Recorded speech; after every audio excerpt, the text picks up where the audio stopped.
Good afternoon, everyone. Now, for today, I want to be making a very easy and quick pasta dish. Something a little bit, well, inspired by the classical pasta aglio e olio. I do say inspired, it's not that recipe, we might tackle that in an other episode. But main source of our garlic will be this stuff. This is some black garlic. Now, for who doesn't know, black garlic is, well, basically garlic that has been slow roasted for a very long time. If you go and look, you can actually find recipes on how to do this yourself at home. Personally, I think it's a little bit too much of a bother, and I know of a supermarket where I can find some, so this is very lovely stuff.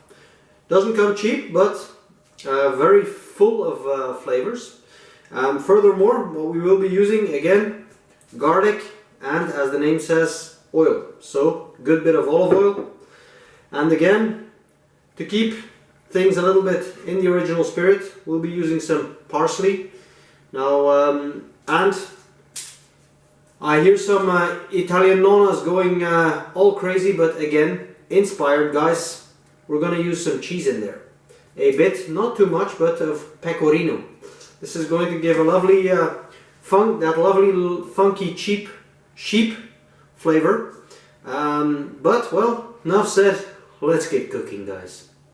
Now, as you'll see, this is a very simple recipe. I will be adding one good clove of fresh, well, let's just say fresher garlic in there as well.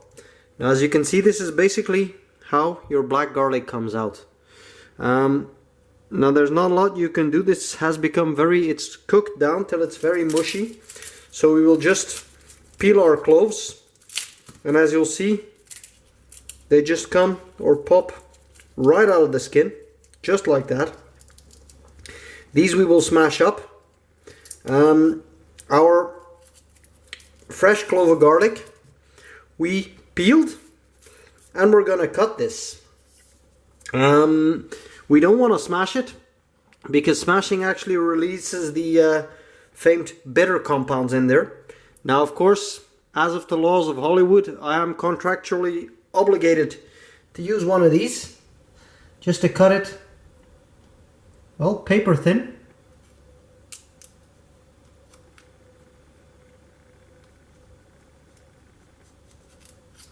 Well, it works, but it's a bit of a hassle. But we want to cut this, and again, bruise it as little as possible. I'm going to cut this up into little strips, and, well, furthermore, we'll get up the frying, guys. Next port of call, that'll be to make our sauce. And as you'll see, this is really dead easy. Now we're gonna set our pot to low heat, and we are going to foresee a generous, there we go, I do mean generous amount of our olive oil. Keep this on low heat, because we don't want, well, our black garlic has burnt, but the main focus here is our fresh garlic, which I've cut up into fine slices, and that we don't want to burn, but we want this to slow fry. Now, unfortunately, contrary to what they say in that famous movie, this garlic will not disappear into the sauce. The black one, well, it pretty much will disappear somewhat into our sauce. So I've cut this up roughly with my knife. There we go. It's a bit messy, but no worries. All I'm gonna do is just, well, stir this around a little, and we're gonna let this set for about, well, I think a good 5 to 10 minutes.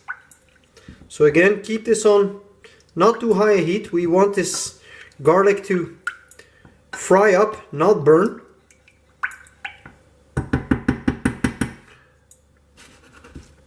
And in a few minutes time, we'll be done with our sauce.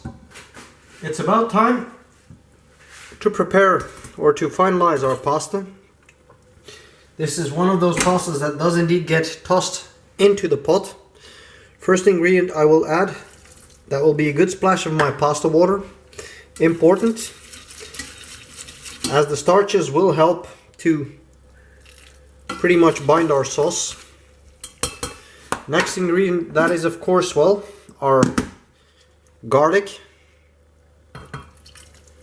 Now, astute viewers will see that the garlic has gained, or the fresh garlic has picked up a little bit of color because, well, I forgot it on the heat for a few minutes, but mistakes get made. But it's blonde, not yet brown, so it's not yet gone bitter. So first things first, toss this around. Next ingredient, that will be a good, well, I'd say a light handful of cheese.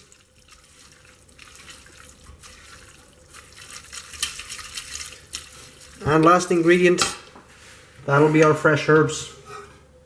So some parsley and a little bit of fresh basil. There we go. Toss one more time.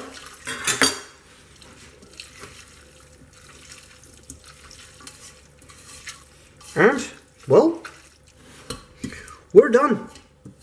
That's how simple as it can be. It already smells very, very lovely, I must say.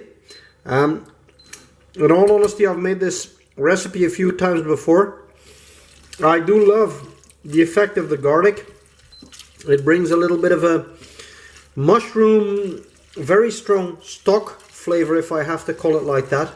But makes for very lovely flavor.